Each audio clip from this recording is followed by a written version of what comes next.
आप सबका super concept classes में स्वागत है। और आज की इस वीडियो में आप लोगों को क्लास 11th केमिस्ट्री का वेरी इंपॉर्टेंट क्वेश्चंस कराने वाला हूं, तो आप लोग वीडियो पर कंप्लीट बने रहें।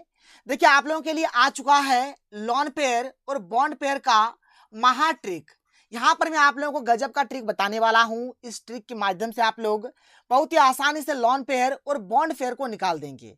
देखिए आपको कुछ भी रटने का जरूरत नहीं है, और अगर आप लोग लॉन पेयर और बॉन्ड पेयर को अच्छे तरीके से सीख जाते हैं तो आगे आप लोग हाइब्रिडाइजेशन को भी एकदम आसानी से बना लेंगे। किसी भी प्रकार का कोई प्रॉब्लम नहीं होगा। देखिए इससे पहले मैंने आप लोगों को केमिस्ट्री का और एक वीडियो दिया था, जहां पर मैंने आप लोगों को वैलेंस इलेक्ट्रॉन और वैलेंसी के बारे में बताया था।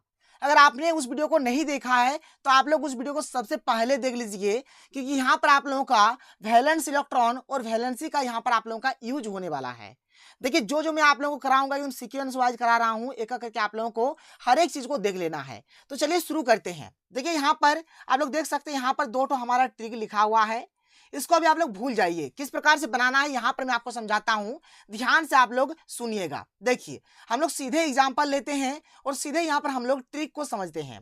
देखिए हमने यहाँ पर मान के चलिए ले लिया NH3। हमने क्या ले लिया भाई? NH3 ले लिया। अब यहाँ पर देखिए जो भी हमारा दिया रहेगा, जैसे कि यहाँ पर हमारा N है, हमारा यहाँ पर H है कि नहीं है? बिल्कुल है।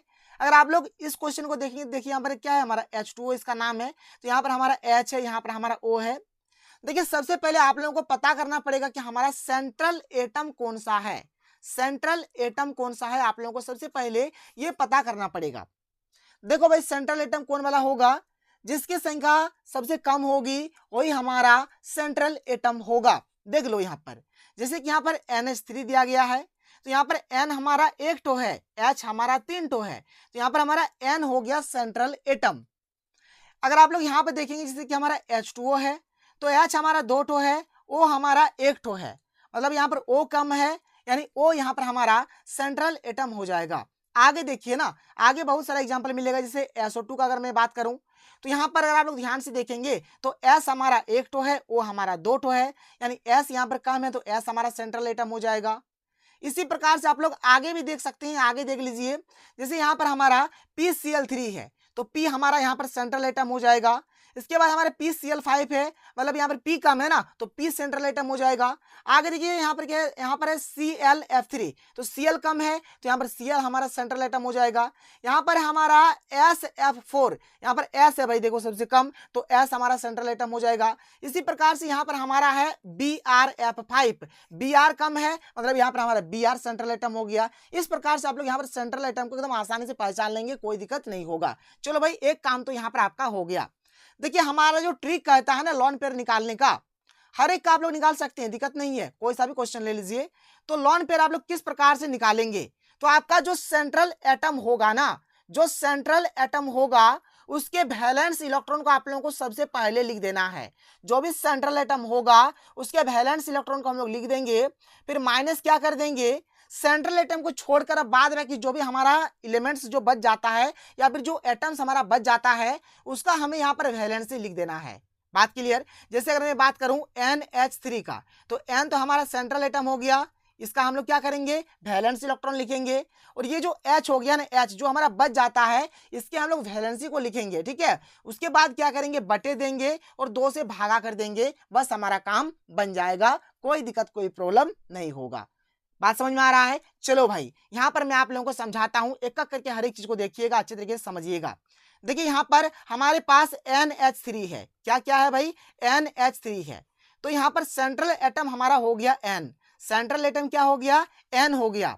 और जो सेंट्रल एटम होगा उसका हमें क्या लिखना है, तो उसका हमें वैलेंस इलेक्ट्रॉन लिख देना है। और देख लो मैंने आप लोगों को पढ़ाया है कि N का जो हमारा वैलेंस इलेक्ट्रॉन होता है कितना होता है, 5 होता है। चलिए मैं आप लोगों को दिखा देता हूं, जो मैंने आप लोगों को पिछले वीडियो में पढ़ाया था। देख लीजिए N का जो हमारा यहाँ पर वैलेंस इलेक्ट्रॉन जो हो जाएगा, देख लीजिए यहाँ पर N का वैलेंस इलेक्ट्रॉन कितना हो जाएगा, आप लोग देख लीजिए अच्छे तरीके से।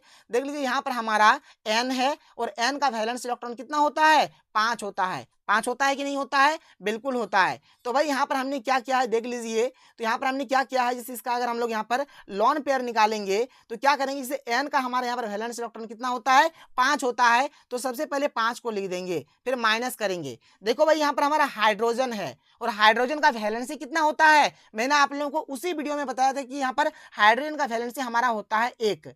कितना होता है, 1 होता है। तो हम लोग यहाँ पर 1 लिखेंगे और यहाँ पर H के टो है, 3 टो है, तो 3 लिख देंगे, बटा क्या करेंगे, यहाँ पर बटा हम लोग करेंगे 2, हमेशा 2 से आप लोगों को भाग दे देना है।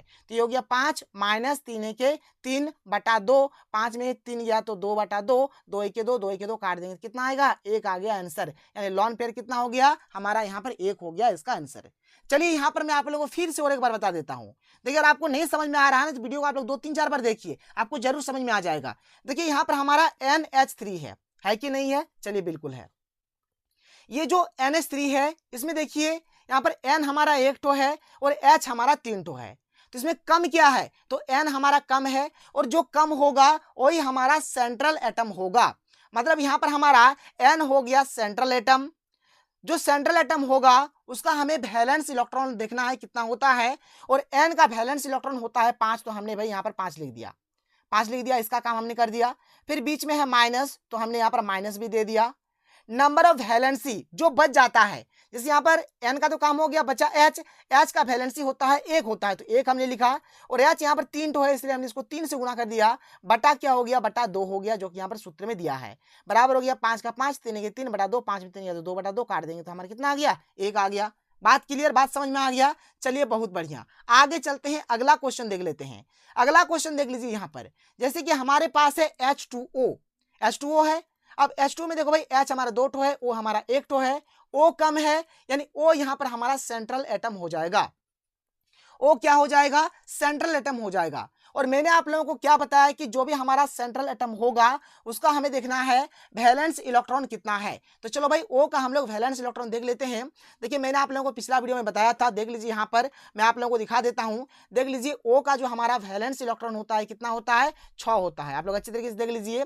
तो भाई हम लोग यहाँ पर क्या करेंगे, यहाँ पर देख लीजिए अच्छे तरीके से, तो हम लोग यहाँ पर क्या करेंगे, जैसे कि अगर हम लोग यहाँ पर इसका लॉन पेयर अगर निकालेंगे तो O के लिए हम लोग वैलेंस इलेक्ट्रॉन सबसे पहले लिखेंगे, तो इसके लिए कितना हो गया, 6 हो गया, माइनस क्या करेंगे, अब जो बच गया, कौन बच गया, H बच गया। अब H का वैलेंसी कितना होता है, 1 होता है, और यहाँ पर H के टो है, 2 टो है, तो 2 लिखेंगे, फिर हम लोग 2 से भागा दे देंगे। फिर इसको सॉल्व करिए, देखिए 6 का 6 हो गया, 2 के 2 हो गया, बटा 2, 6 में 2 गया तो 4 बटा 2, 2 के 2, 2 दूनी 4, यानी कितना आ गया, 2 आंसर आ गया। बात क्लियर, बात समझ में आ गया, कोई दिक्कत नहीं है। आगे बढ़िए, अगला क्वेश्चन देख लेते हैं। देखिए यहाँ पर SO2 है, S 1 टो है और O हमारा 2 टो है, S 1 टो है, O हमारा 2 टो है, यानी S हो गया हमारा सेंट्रल एटम। जो भी सेंट्रल एटम होगा उसके हम लोग वैलेंस इलेक्ट्रॉन को सबसे पहले लिखेंगे। तो देखो भाई S का जो हमारा वैलेंस इलेक्ट्रॉन होता है कितना होता है, तो इसका हमारा 6 होता है। मैं आप लोगों को दिखा देता हूँ, पहले आप लोग देख लीजिए। S का जो हमारा वैलेंस इलेक्ट्रॉन होता है कितना होता है, 6 होता है। देख लीजिए यहाँ पर हमारा S हो गया, इसका वैलेंस इलेक्ट्रॉन कितना होता है, 6 होता है। अब देखो भाई यहाँ पर हम लोग किस प्रकार से करेंगे, जैसे अगर हम लोग इसके लिए अगर हम लोग लिखना चाहते हैं SO2 के लिए, तो लॉन पेयर जैसे निकालेंगे तो S के लिए तो हमारा 6 हो गया भाई, कोई दिक्कत नहीं है। देखिए यहाँ पर हमारा बच गया ऑक्सीजन, ऑक्सीजन का वैलेंसी होता है 2, ऑक्सीजन का वैलेंसी कितना होता है, 2 होता है, तो हम लोग 2 लिखेंगे, और यहाँ पर O के टो है, 2 टो ही है, तो 2 यहाँ पर फिर से लिखेंगे, बटा क्या कर देंगे, जो सूत्र में 2 होता है इसको लिख देंगे, 6 माइनस 2 दूनी 4 बटा 2, 6 में 4 गया तो बचेगा 2 बटा 2, 2 के 2, 2 के 2 काट देंगे, कितना आएगा, 1 आएगा। तो इसके लिए कितना लॉन पेयर आ गया भाई, 1 आ गया। कितनी आसानी से आप लोग यहाँ पर निकाल रहे हैं, देख लीजिए, कोई भी दिक्कत नहीं है, यहाँ पर कुछ भी रटना वगैरह कुछ नहीं है, बस आप लोग वीडियो देखते रहिए, गजब का ट्रिक है। PCl3 है, P कम है, P हो गया सेंट्रल एटम। सेंट्रल एटम का हम लोग यहाँ पर सबसे पहले वैलेंस इलेक्ट्रॉन लिख देंगे, हमने यहाँ पर लिख दिया। बचा भाई Cl 3 टू Cl है, एक Cl का वैलेंसी होता है 1, तो यहाँ पर 1 लिखा, 3 टू Cl है तो 3 से हमने गुना कर दिया, तो 5 का 5, 3 के 3 बटा 2, 5 में 3 तो 2 बटा 2 काट देंगे, तो 2 के 2, 2 के यहाँ पर 2 के 2, 2 के 2, यानी 1 बच जाएगा, 1 हो जाएगा इसका आंसर, कोई दिक्कत नहीं है। आगे चलिए, PCl5 के लिए देख लीजिए, यहाँ पर बात करते हैं लॉन पेयर का। देखो भाई ध्यान से, ये हो गया सेंट्रल एटम P, ठीक है, और सेंट्रल एटम का जो यहाँ पर वैलेंस इलेक्ट्रॉन्स होता है कितना होता है, यहाँ पर P के लिए होता है 5, हमने लिख दिया, माइनस का माइनस, यहाँ पर Cl 5 टू है और Cl का वैलेंसी 1 होता है, 1 लिखा, और Cl 5 टू तो 5 से गुना कर दिया, तो 5 माइनस 5 के 5, तो 5 माइनस 5 करेंगे तो क्या हो जाएगा, 5 माइनस 5 करेंगे क्या हो जाएगा, 0 बटा 2, 0 बटा 2 यानी क्या, 0 आ गया। बस बना लीजिए, इसको आसानी से बन जाएगा। इसके बाद आगे चलते हैं, आगे देख लेते हैं, आगे देख लीजिए। अगला प्रश्न यहाँ पर है हमारे पास ClF3 लॉन पेयर निकालना है। यहाँ पर Cl सेंट्रल एटम होगा, इसका हमारा वैलेंस इलेक्ट्रॉन होता है 7 हमने लिख दिया। F का वैलेंसी होता है 1 तो हमने 1 लिखा। F 3 तो है तो 3 से गुना कर दिया बटा 2, 7 का 7 3 के 3 बटा 2, 7 में 3 के 4 बटा 2, 2 के 2 ने 4 यानी 2 आ गया। ठीक है, इसी प्रकार से SF4 देखिए क्या है भाई SF4, तो यहाँ पर सेंट्रल एटम S हो गया तो S के लिए यहाँ पर हो गया हमारा वैलेंस इलेक्ट्रॉन 6 हो गया, माइनस F 4 है तो 1 गुना 4 हो गया तो 6 माइनस 4 बटा 2 यानी 2 बटा 2 काट देंगे तो 1 आ जाएगा। ठीक है, BrF5 है, देखो भाई Br यहाँ पर सेंट्रल एटम है और Br के लिए जो हमारा वैलेंस इलेक्ट्रॉन होता है कितना होता है 7 होता है, 7 माइनस F का होता है हमारा वैलेंस 1 होता है तो 1 गुना 5, तो 7 माइनस यहाँ पर 5 हो गया, 7 में 5 गया 2 बटा 2 काट देंगे तो यहाँ पर 1 बचेगा। कोई दिक्कत नहीं, यहाँ तक हो गया। चलिए भाई आप लोग यहाँ पर लॉन पेयर सीख गए कि किस प्रकार से आप लोगों को लॉन पेयर यहाँ पर निकालना होता है। इसके बाद हम लोग बात करते हैं बॉन्ड पेयर का। देखो बॉन्ड पेयर एकदम बहुत ही सिंपल होता है, बॉन्ड पेयर एकदम सिंपल होता है। किस प्रकार से करना है, जैसे यहाँ पर हमारे पास क्या है H2O है, हमारे पास क्या है H2O है, तो यहाँ पर हमारा O हो गया हमारा सेंट्रल एटम, तो वो हो गया सेंट्रल एटम और O से देखिए हमारा 1 ठो H जुड़ा है, 2 ठो H जुड़ा है, नहीं 2 ठो H जुड़ा हुआ है, इसलिए इसका हमारा बॉन्ड पेयर कितना हो गया 2 हो गया। यानी सेंट्रल एटम से जितना भी हमारा बॉन्ड बनेगा उसी को हम लोग बॉन्ड पेयर बोलेंगे। जैसे ये हो गया हमारा सेंट्रल एटम, इससे हमारा बस यहाँ पर एक बॉन्ड यहाँ पर एक बॉन्ड बना इसलिए 2 हो गया। देखिए यहाँ पर PCl3 है, P हो गया हमारा सेंट्रल एटम और 3 टू Cl है इसलिए यहाँ पर 3 हो गया इसका बॉन्ड पेयर। NH3 N हो गया हमारा यहाँ पर सेंट्रल एटम, HK2 है 3 टू यहाँ पर 3 हो जाएगा इसका हमारा बॉन्ड पेयर। AlCl3 यानी Al हो गया हमारा सेंट्रल एटम और इसके भाई अगल बगल दाएं बाएं Cl2 जुड़ा हुआ है, 3 टू जुड़ा है इसलिए इसका 3 हो गया यहाँ पर हमारा, यहाँ पर इसका बॉन्ड पेयर। आगे चलिए आगे बात करते हैं, आगे देखिए, आगे बात कर लीजिए यहाँ पर AlCl3 हो गया। जैसे SO2 है, S हमारा हो गया यहाँ पर सेंट्रल एटम, O 2 ठो है जुड़ा हुआ है तो 2 हो गया इसका। SF2 S हमारा सेंट्रल एटम, F 2 जुड़ा है तो यहाँ पर 2 हो गया। यहाँ पर XE हो गया हमारा यहाँ पर सेंट्रल एटम और F2 यहाँ पर 2 जुड़ा हुआ है 2 हो जाएगा। O3 है, देखो भाई O3 है, एक O तो हमारे यहाँ पर सेंट्रल एटम रहेगा और दो O हमारे जुड़ा रहेगा इसलिए इसका हमारा बॉन्ड पेयर हो जाएगा कितना 2 हो जाएगा। यहाँ तक तो क्लियर हो जाता है। इसके बाद देखो हमें मिलेगा आयन वाला। अब आयन वाला आप लोग किस प्रकार से निकालिएगा इसी वीडियो में हम लोग डिस्कस कर लेते हैं। तो चलिए हम लोग बात करते हैं कि आप लोग आयन वाला का किस प्रकार से लॉन पेयर और बॉन्ड पेयर निकालेंगे। देखिए आयन वाला मतलब होगा जैसे कि आपको दे दिया जाए SO4 2-, ठीक है, या फिर CO3 2-, इस प्रकार से कोई क्वेश्चन दे दिया जाए तो ये सब का आप लोग लॉन पेयर और बॉन्ड पेयर किस प्रकार से निकालेंगे। देखिए लॉन पेयर निकालने में थोड़ा दिक्कत होगा, बॉन्ड पेयर में कोई दिक्कत नहीं होगा। जो आपका सेंट्रल एटम रहेगा वह जितने भी मतलब एटम के साथ जुड़ा रहेगा, जितना भी बॉन्ड बनाएगा वही आपका बॉन्ड पेयर हो जाएगा। लेकिन लॉन पेयर किस प्रकार से निकालेंगे इस बात को एकदम अच्छी तरीके से देखिए। देखिए आयन से आपको लेना देना नहीं है बॉन्ड पेयर में, लेकिन लॉन पेयर में भाई लेना देना है। कैसे क्या करना है देखिए, इसके लिए एक फॉर्मूला है, इसको आप लोग याद रखिएगा। जैसे P बराबर हो जाएगा 1/2 गुना V plus M minus C plus A, ये हो जाएगा फॉर्मूला, इसको पहले आप लोग नोट डाउन कर लीजिए। इसके बाद P निकालने के बाद हम लोग यहाँ पर लॉन पेयर निकालेंगे तो लॉन पेयर बराबर हो जाएगा P माइनस N हो जाएगा। क्या हो जाएगा P माइनस N हो जाएगा। थोड़ा थोड़ा यहाँ पर मैं आपको बता देता हूँ, फिर हम लोग क्वेश्चन में चलेंगे और अच्छे तरीके से समझेंगे। देखिए यहाँ पर हमारा ये जो V है ना, ये जो V है, V मतलब हो जाएगा valence electron of central atom. जो भी हमारा सेंट्रल एटम रहेगा उसका जो वैलेंस इलेक्ट्रॉन होगा उसको हम लोग सबसे पहले यहाँ पर V में लिख देंगे। यहाँ पर ये जो M है, M मतलब हो जाएगा number of monovalent atom. Monovalent atom मतलब हो जाएगा जो हमारा सिंगल बॉन्ड से जुड़ा रहेगा। जैसे कि हमारा हाइड्रोजन हो गया, हाइड्रोजन हमेशा सिंगल बॉन्ड से जुड़ा रहता है। क्लोरीन हो गया, ये हमेशा सिंगल बॉन्ड से जुड़ा रहता है। अगर मैं बात करूं ऑक्सीजन का, ऑक्सीजन हमारा यहाँ पर मोनोवैलेंट एटम नहीं है क्योंकि हमेशा ऑक्सीजन हमारा डबल बॉन्ड के साथ ही जुड़ा रहता है, इसलिए ऑक्सीजन नहीं होगा। मतलब जो सिंगल बॉन्ड के साथ जुड़ा रहता है उसको हम लोग बोलेंगे मोनोवैलेंट एटम। तो जो भाई सिंगल बॉन्ड के साथ रहेगा उसको भी हम लोग यहाँ पर काउंट करेंगे, लेकिन जो डबल बॉन्ड के साथ रहेगा उसको हम लोग काउंट नहीं करेंगे। अभी जो C है ना, C इसका मतलब चार्ज ऑफ कैटायन, यानी जो पॉजिटिव चार्ज जितना भी रहेगा उसको हम लोग लिखेंगे यहाँ पर।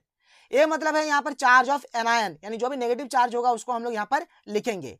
इसके बाद ये जो आप लोग N देख पा रहे हैं, चाहे आप बड़ा हाथ का लिखो चाहे छोटा हाथ का लिखो, कोई फर्क नहीं पड़ेगा। आप यहाँ पर बड़ा हाथ का भी लिख सकते हो या फिर छोटा हाथ का भी लिख सकते हो, ठीक है। तो यहाँ पर ये जो N है, N मतलब हो जाएगा total number of atom attach with, मतलब जितने भी जो एटम रहेंगे, जो अटैच रहेंगे सेंट्रल एटम से, मतलब सेंट्रल एटम से जितने भी मतलब एटम्स जुड़े रहेंगे उसका नंबर आपको यहाँ पर लिखना पड़ेगा। चलिए मैं क्वेश्चन लेते हैं ना, तब आपका कंसेप्ट और क्लियर होगा, टेंशन आप लोग मत लीजिए। कैसे क्या करना है क्या नहीं करना आप लोग अच्छे तरीके से देखिए। देखो भाई यहाँ पर हमें दिया गया है SO4 2-, क्या दिया गया है SO4, इसको आप ऐसा भी लिख सकते हैं, इसको आप लोग ऐसा भी लिख सकते हैं, इसको आप लोग ऐसा भी लिख सकते हैं। ऐसा है, ऐसा है, ऐसा है, तीनों का मतलब एक ही हुआ। किस प्रकार से निकालेंगे इस बात को समझिए। देखिए यहाँ पर हमारा फॉर्मूला होता है P बराबर होता है 1/2 V plus M minus C plus A. देखो भाई यहाँ पर ये जो यहाँ पर जैसे कि SO4 2 - C जो दिया गया है, अगर मैं अभी इसको भूल जाऊं तो यहाँ पर S है और O4 है, तो S हमारा कम है, यानी S हो जाएगा हमारा सेंट्रल एटम। ये हो जाएगा हमारा सेंट्रल एटम। और देखिए हमारा जो फॉर्मूला कहता है जैसे कि P बराबर हो गया 1/2 V मतलब होता है जो भी सेंट्रल एटम का जो भी हमारा वैलेंस इलेक्ट्रॉन्स जो होगा उसको हमें लिखना पड़ेगा। तो S के लिए हमारा जो वैलेंस इलेक्ट्रॉन होता है कितना होता है, 6 होता है। हमने 6 यहाँ पर लिख दिया। इसके बाद M है, M माने होता है मोनोवैलेंट बॉन्ड। मोनोवैलेंट मतलब देखो भाई यहाँ पर हमारे जैसे कि ऑक्सीजन दिया गया है और ऑक्सीजन हमारा मोनोवैलेंट एटम नहीं है। ऑक्सीजन हमारा मोनोवैलेंट एटम है नहीं है, क्योंकि ऑक्सीजन जो होता है वो डबल बॉन्ड बनाता है। तो मोनोवैलेंट एटम किसको बोलते हैं, जो सिंगल बॉन्ड बनाता है उसी को बोला जाता है। तो वो तो हमारा मतलब यहाँ पर वो तो हमारा सिंगल बॉन्ड बनाता है नहीं, इसलिए मोनोवैलेंट यहाँ पर ये जो एटम है इसके लिए हमने 0 लिख दिया। कोई दिक्कत नहीं है, माइनस का माइनस हो गया। अब देखो भाई यहाँ पर सी मैंने कैटायन, क्या यहाँ पर पॉजिटिव चार्ज है, देखो भाई पॉजिटिव चार्ज नहीं है, इसलिए हमने यहाँ पर 0 लिख दिया। प्लस का प्लस यहाँ पर ए मतलब हुआ यहाँ पर एनायन। कितना एनायन है, तो यहाँ पर 2 ठो है। ये माइनस आपको नहीं लिखना, बस ये 2 आपको यहाँ पर लिख देना, तो 2 हमने इसको लिख दिया। सॉल्व करिए 1/2, 6 और 2 जोड़ेंगे तो 8 होगा, 2 के 2, 2 चौके 8 हो गया, कितना हो गया 4 हो गया। बात क्लियर। अब भाई यहाँ पर हमें लॉन पेयर निकालना है ना, तो इसके लिए फॉर्मूला होता है P माइनस N होता है। देखो भाई P हमारा कितना आ गया, P हमारा ये जो आया ये P आ गया, P हमने लिख दिया। ये जो N होगा, N देखिए भाई यहाँ पे जैसे कि S है, S के साथ कितना यहाँ पर वो जुड़ा हुआ है, 4 ठो जुड़ा हुआ है, तो बस इसे 4 को आपको लिख देना है। तो 4 - 4 करेंगे तो 0 हो जाएगा। देखिए यहाँ पर मैं आप लोगों को फिर से एक बार समझा देता हूँ, अच्छी तरीके से समझ लीजिए। जैसे यहाँ पर SO4 2 है, एस हमारा सेंट्रल एटम हो गया 1/2 का 1/2। अब सेंट्रल एटम का जो भी वैलेंस इलेक्ट्रॉन होगा सबसे पहले उसको लिखना है, तो एस के लिए होता है 6, हमने लिख दिया। यहाँ पर एम माने है मोनोवैलेंट एटम। यहाँ पर भाई देखो मोनोवैलेंट एटम एक भी नहीं है, क्यों नहीं है, क्योंकि यहाँ पर ओ है, वो हमारा डबल बॉन्ड बनाता है, इसलिए ये तो होगा नहीं, इसलिए इसका 0 हो गया। यहाँ पर देखिए कैटायन, कैटायन है क्या, पॉजिटिव चार्ज है नहीं है, इसलिए 0 हो गया। एनायन नेगेटिव चार्ज है, बिल्कुल है, कितना है 2 है, तो हमने 2 लिख दिया। बात क्लियर। बस सॉल्व किया तो 4 आया। इसके बाद हम लोग लॉन पेन निकालेंगे, तो ये जो 4 रहेगा ना, ये जो 4 रहेगा इसको हम लोग लिखेंगे, और यहाँ पर जितना भी एटम जुड़ा रहेगा इसको हम लोग इसमें माइनस कर देंगे, तो 4 में 4 जाएगा तो 0 हो जाएगा। इस प्रकार से आप लोग निकाल लीजिएगा, कोई प्रॉब्लम कोई दिक्कत नहीं होगा। आगे बढ़ते हैं, आगे चलिए अगला प्रश्न देख लेते हैं। अगला देखिए हमारे पास है SO3 2 है। क्या भाई SO3 2 वैसे ही होगा 1/2 का 1/2 भी, यानी कि सेंट्रल एटम का आप लोगों को वैलेंस इलेक्ट्रॉन देखना है, तो यहाँ पर एस है सेंट्रल एटम, तो 6 हो जाएगा। मोनोवैलेंट यहाँ पर एक भी नहीं है, 0 हो गया। कैटायन भी नहीं है, 0 हो गया। एनायन के 2 हमने 2 लिख दिया, ठीक है। अब यहाँ पे देखिए काट देंगे, 2 2 काट देंगे, 4 आ गया। तो भाई 4 में क्या करेंगे, यहाँ पर जितना भी यहाँ पर एटम जो अटैच्ड है इससे माइनस कर देंगे, 4 में 3 जाएगा तो 1 बचेगा। ये हो गया हमारा 1। बात क्लियर हो गया। आगे चलिए अगला क्वेश्चन ले लेते हैं यहाँ पर हम लोग और एक ठो। अब देखिए यहाँ पर हमारे पास है NH4, यानी यहाँ पर हमें पॉजिटिव चार्ज दिया गया है, इसका किस प्रकार से निकालिएगा। फॉर्मूला वही रहेगा P बराबर 1/2 V, यानी कि वैलेंस इलेक्ट्रॉन किसका, तो सेंट्रल एटम का। सेंट्रल एटम यहाँ पर हमारा नाइट्रोजन है और इसका वैलेंस इलेक्ट्रॉन 5 होता है, तो हमने यहाँ पर 5 लिख दिया। देखो भाई M माने होता है मोनोवैलेंट एटम, और देखो यहाँ पर H है हाइड्रोजन है, हाइड्रोजन सिंगल बॉन्ड बनाता है, इसलिए यहाँ पर हमारा मोनोवैलेंट एटम है।